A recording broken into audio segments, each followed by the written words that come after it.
we train to do good things in the gym, right? But ultimately, we're training for the 23 hours we don't spend in the gym. So it's how we feel like at home with our kids. But yeah, we're training for life, and we're all training for the same thing. Like we aren't Olympians. We're training just to be better at life and longevity.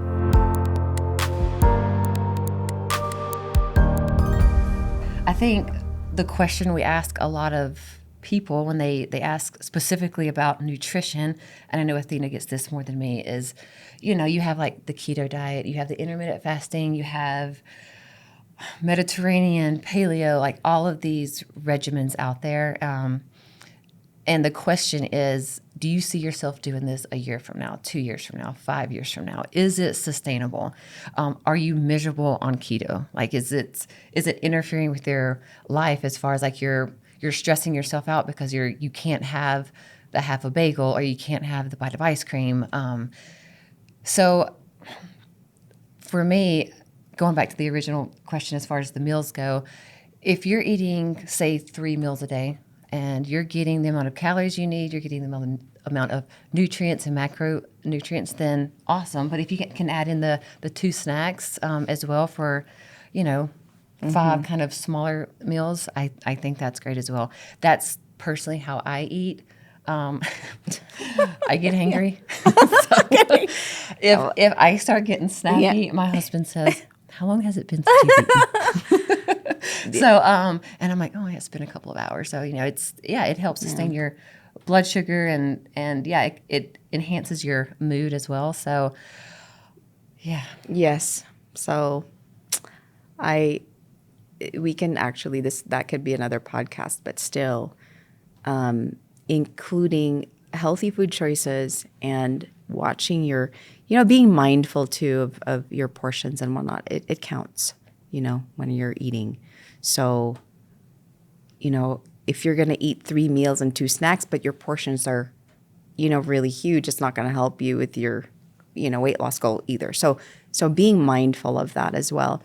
And there are a lot, like I said, when I say plants, I think, there's so much benefits in, the healthy fats, the nuts, the raw vegetables, the cooked vegetables. There's so much benefits in that. And I always tell people just be, if you want them in a smoothie, that's great. If you don't like the texture, but you're okay in a smoothie, then have it in a smoothie, So it's great to be able to say that, oh, you could be creative and be healthy. Yeah. A lot of people aren't going to like this statement, but sometimes it is trial and error as far as your exercise routine and nutrition goes. It might take 6 months, a year, 2 years to figure out what works for you and your body and how you feel. And it's just going to take some time and just, know that results are coming, but you just have to find the right balance for you. And I always tell people too that what we eat, food is medicine. It's like what we eat will affect how we feel, mentally as well. And I think that what comes with that as well is the mental aspect is so important. Sometimes you have to look at where you're at and see, are there other things that I need to fix in my life first too, besides the food. There's all these other, I know that's getting out there, but there's all these other things too. But that's why exercise is so great, because it reduces stress, it reduces anxiety, it helps you sleep. It's all of these things that is important along with nutrition. Yeah, so speaking of that a little bit, when we speak of mental health, right? Because we obviously have physical health, nutritional health, but mental health, because we know both of these things affect that. One study that was brought up to me recently is that if you increase your heart rate just 30 minutes a day, that's better than any like antidepressant, whatever you could ever take. What are your thoughts on that statement? I would agree. Obviously, it's not a cure-all, but it'll definitely help. Mental health is such a wide range of things, right? So when we exercise, we release endorphins. Yeah. It's basically our feel good. It makes us feel great, right? So with that said, when you work out, run, whatever it is, you kind of get out of your mind and focus on your body and what your body is doing. If you go to a gym, you have that connection with other people that can help with mental health as well. So a lot of connections are made here at the MAC gym of just belonging and making people feel comfortable. So it's not all about the endorphins working out. It really is about the whole experience as well. I agree. Yeah, I agree. And I think that, exercise, when you think about it, or physical movement, even that brisk walk or a 15-minute walk, if you go outside and walk around your block, I mean, you will feel good because you have more circulation. You're giving the oxygen to your brain, and hence you think clearly. You have more energy. So it just helps you mentally, I think, to think and to perform, better in a lot of aspects. So yeah, Okay. Getting out, exercising for 30 Yeah, minutes move. definitely helpful. And to be honest, it doesn't have to be 30 minutes. You can find studies that show that a couple of minutes a day, just getting up and just moving your arms, just marching in place, just anything to kind of get those feel good endorphins going can be beneficial. Okay, Yeah. love that. So going back to one of my very first questions, both of you said water. Why is water so important? I mean, we've heard like 98% of our bodies are water or whatever, but do I have to really drink a gallon of water a day? No, Okay, because that seems like no, so that's much. a lot. Yeah. That's Okay. a lot. Okay. What are your thoughts? What do we I mean, recommend? just water. It works for some It works for people. I some. probably drink close to a gallon a day. I also want to put a plug in for electrolytes as well. You can't stay properly hydrated by water alone. Myself, just drinking almost a gallon of water a day, I don't know what test I had done, but my doctor was like, "You're dehydrated." Huh? So he asked me if I was getting electrolytes in.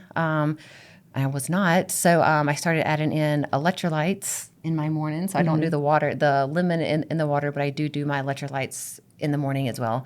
But that helps you stay properly hydrated. So do you have to have a gallon of water a day? No.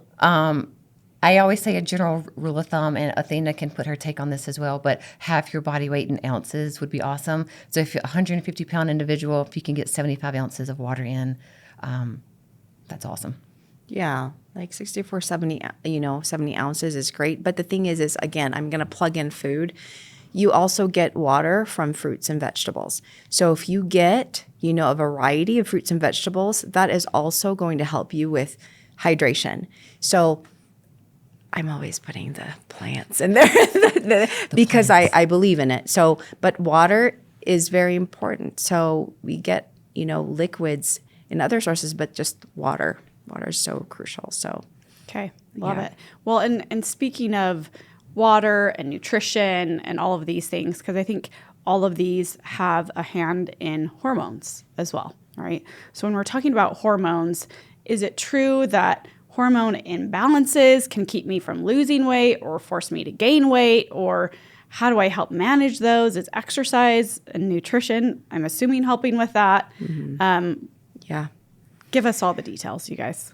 Yeah, I mean, there's so many different hormones. I mean, we already mentioned insulin.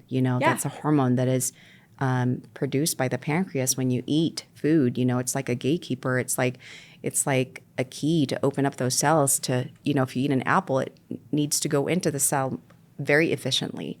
But, insulin is just one of them. I mean, you have different types of hormones in our body. I mean, there's, estrogen, there's testosterone, there's all these leptin, there's all of these things that, leptin and ghrelin, I mean, all of these.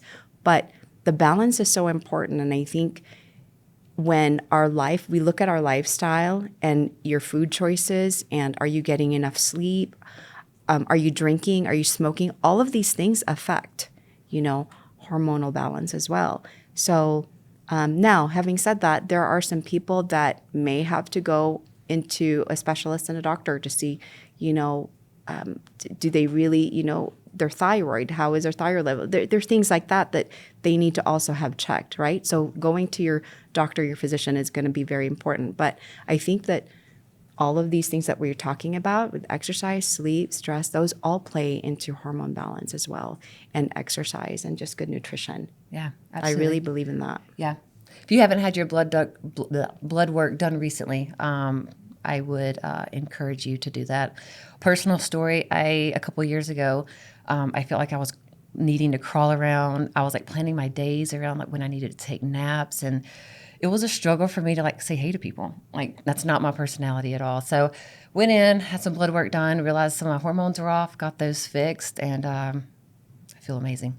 I felt amazing ever since I've gotten those fixed. So of course, nutrition, fitness, exercise plays a part in helping regulate those hormones. But there's nothing wrong with going in and getting them checked. I'm very hard-headed, so I was like, oh, I eat healthy. Like, I work out. Like, I don't need to go to the doctor. Yeah. So I had it done, and I was like, okay, well, we need to get these fixed. And so I got them fixed, and I feel better than ever. I love that. great. I love that. Well, and talking a little bit more, diving in on insulin, right? Because diabetes is so common now, right? We hear of it all the time. Type 1, type 2, it's everywhere. Pre-diabetes. Yes. Yeah, exactly. Yeah. Pre-diabetes, gestational diabetes, all the things, right? Is insulin really to blame in all of this? Or is it like why is this so common? Do you know? Do we know? Insulin resistance can happen to anybody, right? They don't have to be diabetic. And insulin resistance can happen to someone who's overweight. It can happen to someone with PCOS. It can happen to, some people that are on certain types of medication. There's all these different factors. But, again, insulin resistance, like I said before, you want insulin sensitivity. You don't want to be resistant to insulin. So, the normal process is you eat something, right? Your pancreas produces insulin so that the glucose from that food is going to be providing energy for your cell. It's like gas in a car. I tell people that, right? Okay. So, but if you have too much, if you're eating too much, and it's like there's too much blood glucose in your glucose in your blood, right? Later on, as time goes, your pancreas is like, okay, I need to produce more insulin. But later on, it can be resistant, right? It's like, there's too much, right? So it's not going to work as properly. Okay, so question for you. If there's too much insulin, then why is it diabetic? Do I give myself more insulin? Type 1, they need insulin to survive, right? They don't produce. They don't produce insulin. Okay. Now, type 2, they don't have to have insulin. However, sometimes the medications don't work anymore, and it's not as efficient. So they're going to need a little bit of insulin to help open up those cells to let the sugar in. Okay. Right? So sometimes, Okay. Sometimes people think, oh, but why do I need the insulin in there? Your glucose is stuck in your bloodstream. But you need that insulin to help, put it into the cell so that you have energy. Does that make sense? Yeah. So what are some good habits when it comes to, let's say I'm diagnosed with prediabetes? What do I need to do differently? So Exercise. If I would say exercise is very, very, very important. Again, exercise is helping, transport that glucose into the cells as well. But as well as your food choices. So more fiber, more fruits and vegetables, more whole grains, and the distribution of food throughout the day is very important. I would say that to someone who's pre-diabetic. Okay. It's very important, right, to help your body, to help that distribution and to help blood glucose levels to be sustained throughout the day. Okay. Is very important. So that looks like we're eating more often throughout the day. Okay. So Yeah, no intermittent fasting if you're little. pre-diabetic. I mean, some people do it, right? Yeah. But the thing is again, I would encourage them to check their blood sugars, see their glucometer is kind of like their report card to see how they're doing. Okay. You don't really want those spikes, but you want maintained energy throughout the day. Okay. I've heard, of course, supplements are meant to supplement your nutrition, right? We don't just take them to not have to eat healthy. even though I wish that were the case. Just give me the smoothie with all the things added in and I'm good for the day, Yep. right? But tell me, what are the supplements that we really need to be focused on? And is it true that I should take them in liquid form because my body's going to absorb them better? Oh, interesting. I don't think so. No. Are there any Okay. specific vitamin or supplements you would call out? I mean, I think if you're taking, a multivitamin, that's fine. I always think that here in winter months, vitamin D seems to be really lacking to a lot of people. So a vitamin D supplementation is not a bad idea, whether it be a 2,000 IU a day, or if you're a little bit lower, if you're going to be, what your doctor recommends. Sometimes it could be 5,000 IU a day, but depending on your levels. I don't But- even know what you mean by Oh. 5,000 IU. But anyway, What are but IUs? as far Am I the only one out there? No, but the thing is, again, you could get these vitamins from food. So if you get a check and your vitamins are low in, say your vitamin D is low, then you can get a supplementation. But other than that, for me, you can get them from food. If you're eating can a get them well from balanced food. diet, you should be getting in should what be, you though. need through the day. Everyone's so different in what they need and what they're lacking and deficiencies and things like that. So again, visit your doctor and Yeah. get a blood panel done and see if you're lacking somewhere. But a Like, good multivitamin is A good always great. multivitamin is good. D3 for Utah is always great for sure. Yeah. Anyway, Yeah, and some people may take a vitamin B, and that's fine. Again, I wouldn't go overboard, because again, there's supplementation. It's not like a regulated thing, FDA regulated. Right. So I really encourage people to watch, because sometimes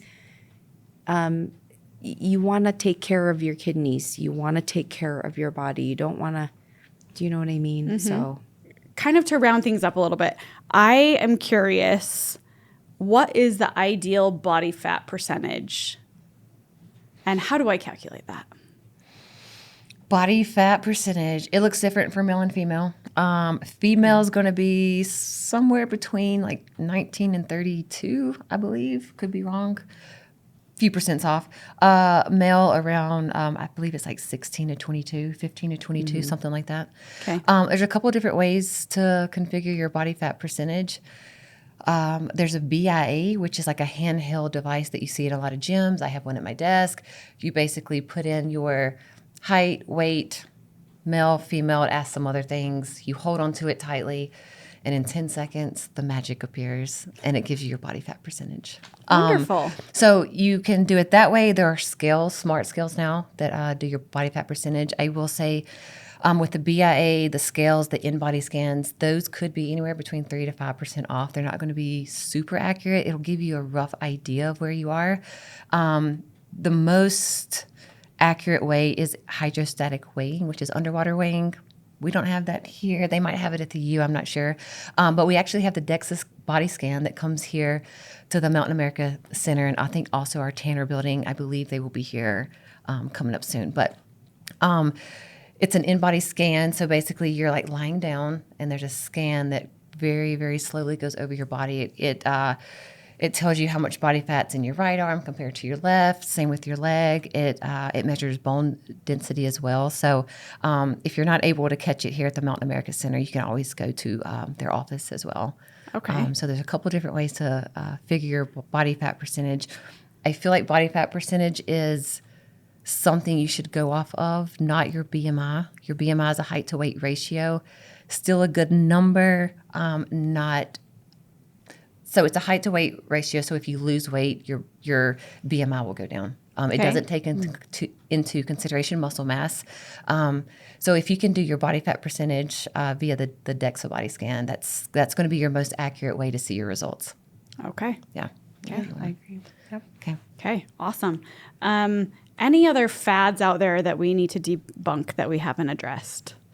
There's so many fads, right? I'm just going to say that with diet fads, I think that when you take a whole macronutrient out of the equation, to be careful, because they have functions for us. Okay. And so, making sure that you have a balance of the nutrients and the macronutrients that carbohydrates, proteins, and fats, and choosing the healthy sources of that, making sure you're getting your omega-3s, making sure you're getting your fiber and all of that. One thing that I wanted to mention too is calcium and vitamin D is important, especially if you're going to work out. So, and as we get older, for women, we need a little bit more calcium as well. So making sure, and again, calcium is in a lot of foods, but I don't really see very many people that are typically low in calcium. You get them from dark green leafies. You get them from, the yogurt. You get them from a lot of foods, and iron is also important. So, if you're low in iron, your doctor usually will prescribe you an iron supplement. So that's something that you should also consider. Iron with a vitamin C rich food also enhances absorption. So make sure that you're also doing that if you want to. Okay. Oh, so those are just just a few things to keep in mind. Fads, that could be fads. Days. That Yeah. literally Yeah. could be days of a podcast. Crystalline, I'm going to give you an option here. Okay. So Athena and I are conductors of a train. And on the outside of the train, it's promoting health and wellness and feel good, but it's going to take you like a year, 2+ years to get there, right? Okay. There's another train right beside us that you can board that's going to say, look good, feel good, 4 weeks. Which one are you hopping on? I'm hopping on the 4-week Yeah, train. 100%. Yeah. There's nobody getting on our train. I can tell you that right now. No passengers. There's no passengers that will even get off. They are not even boarding our train. So I say that to say that there are a ton of fads out there as far as, fitness, or take a cinnamon pill once a day and you don't have to work out or eat healthy to see results. You can lose 30 pounds, right? It can go on and on and on. But I would just encourage everyone to kind of take a step back, just use just a little common sense of, all right, is what I'm eating healthy? Is it a well-balanced diet? It doesn't have to be healthy 100% of the time, but are you eating mostly healthy? Don't overeat, get some more steps in, right? It's going to take you a while to get there. Again, it's going to be trial and error to figure out what works with you, your body style, your genetics, whatever that looks like. But it's going to take a while. And sometimes for people, it takes a year or 2 years of being consistent to arrive at their destination of where they want to be. So, yeah, I spend a lot of my time in the fitness center debunking myths on looking a certain way in a 2-week period, or, all right, this person said all I have to do 30 lunges a day for 2 weeks and I'm going to look like this, right? And it's like, okay, do it. Let me know if it works. Probably not. Actually, it's not going to work. But anyway, just take a step back and just get on a healthy eating regimen, right? Make sure it's a well-balanced diet. Get some exercise in, get some weights in, and all will be well. Yeah.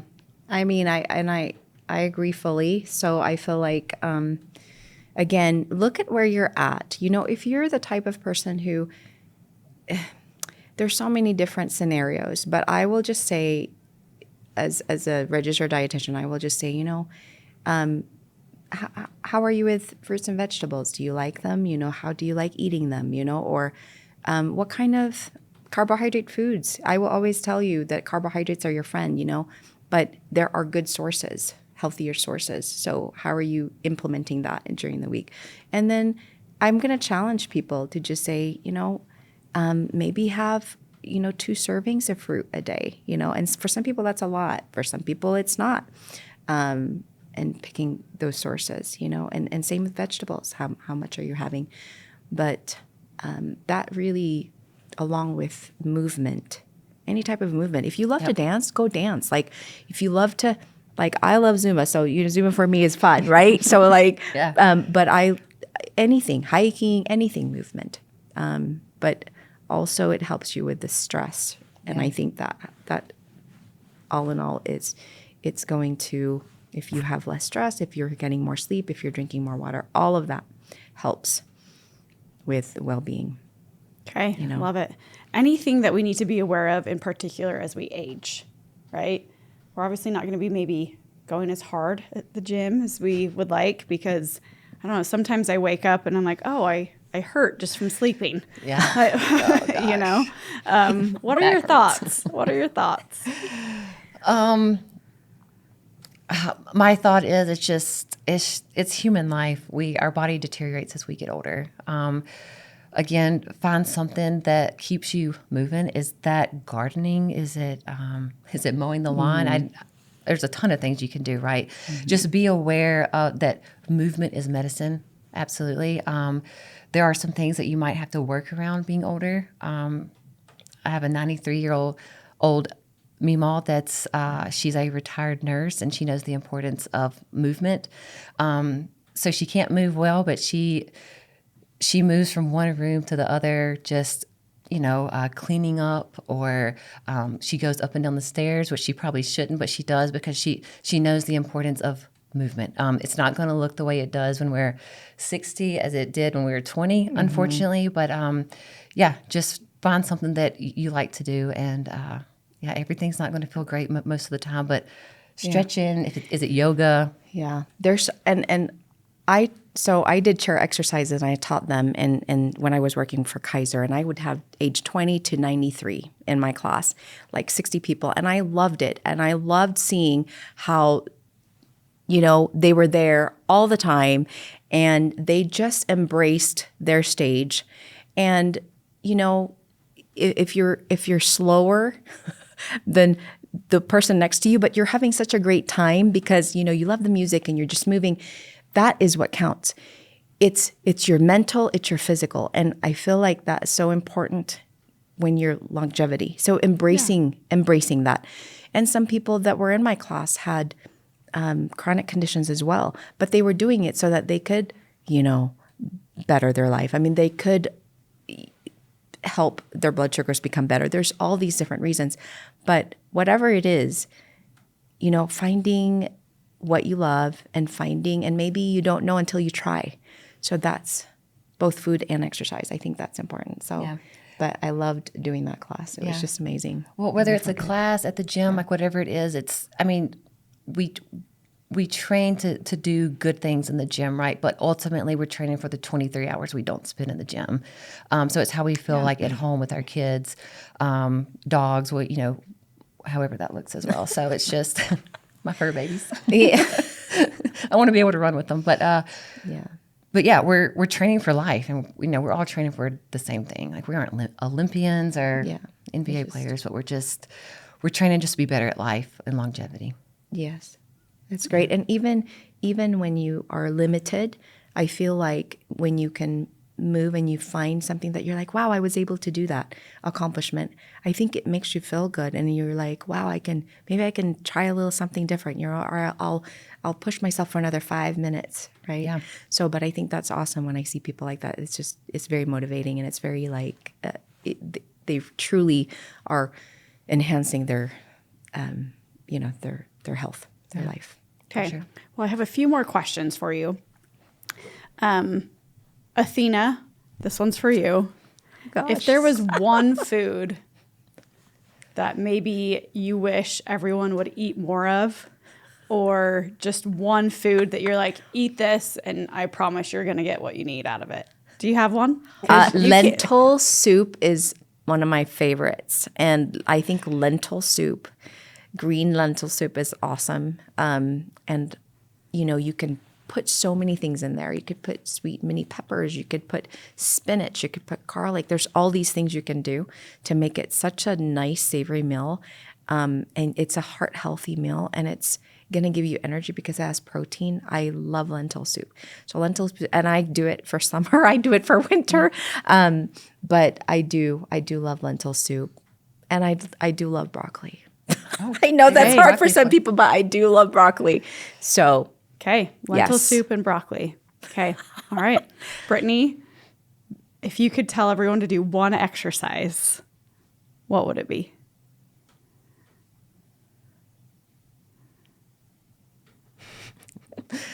One exercise, gosh, I would say walk.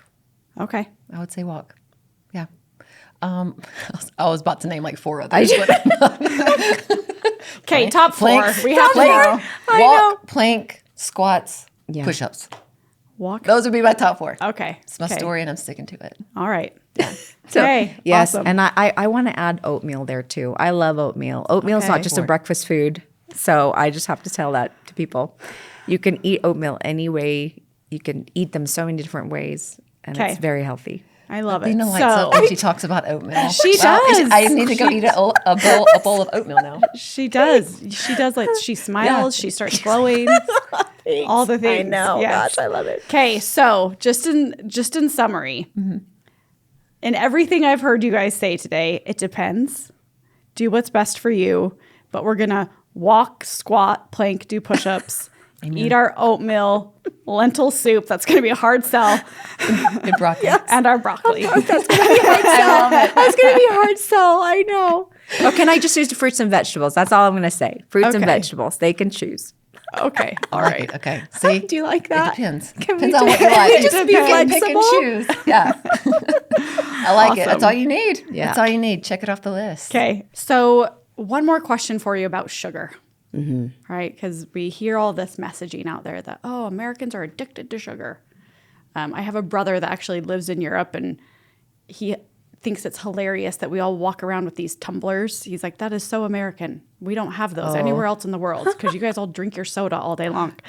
But anyways, maybe that's not really true.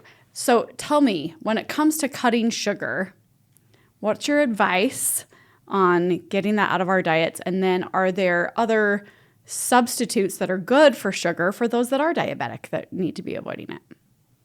Yeah. So sugar is found in, fruits. It's found in as fructose, and then it's found in dairy as lactose. So you have natural sugars that are occurring. What makes it bad is when you have these additional snacks and additional foods that have added sugars added. So when you see the label, it has added sugars, right? And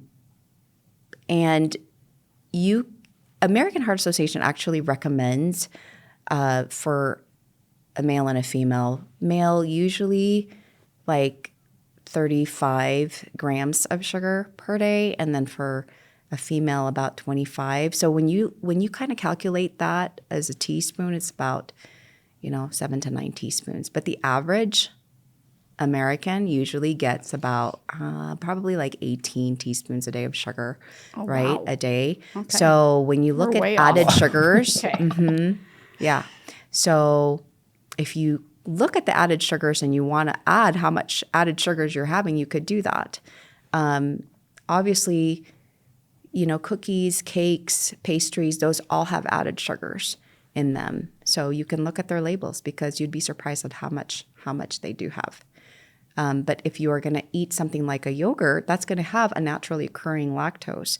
But there are some yogurts that have maybe 3 to 5 grams of, sugar versus a lot more. So I would pick the ones that have a little bit less. Although, again, you can also look at the fat content, and see how that is, right? So Okay.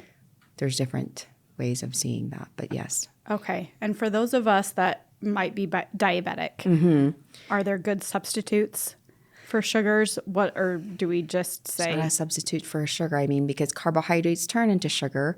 If you want to have, for somebody who absolutely has, like, they need a sweet beverage, right? So you could do like a Crystal Light, or you could do a Mio, if you wanted something a little sweet, right? Or fruit water, infused water, or something like that as well.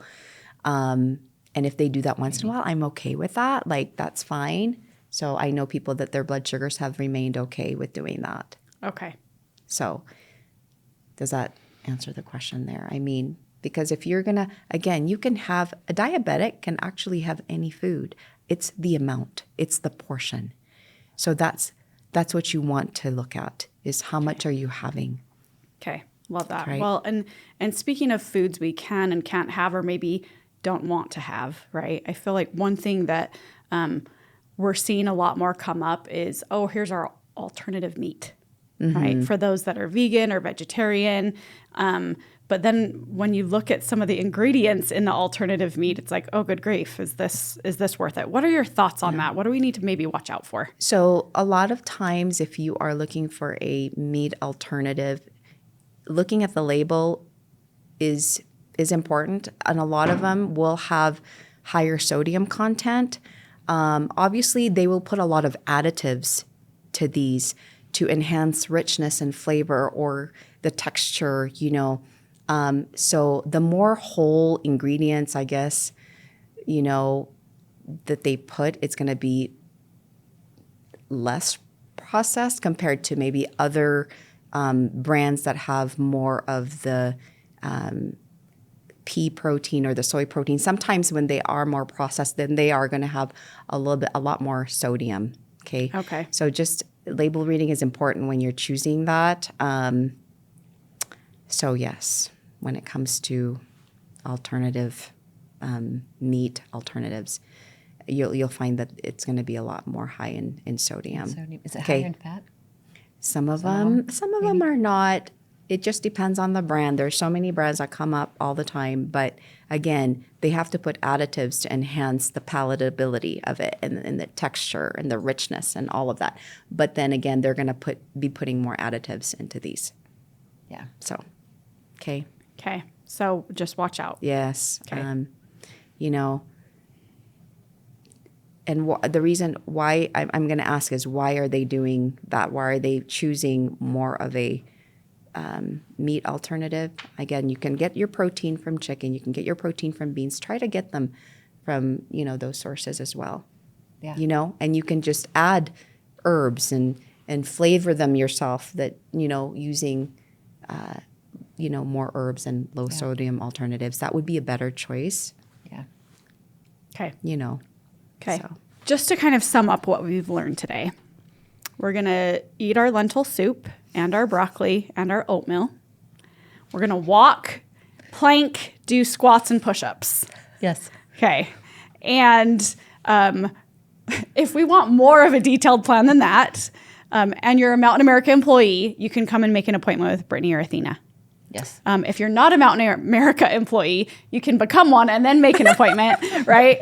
So we're throwing that out there, but then obviously meet with, a trainer, a certified nutritionist, dietitian, all the things, and they can help you too. Or obviously your doctor's going to have some information. Absolutely. Right? Get those labs done. Yes. Okay. Absolutely. Exactly. And if you don't like broccoli, we can find other alternatives. If you can't do squats because of an injury, we can find something else.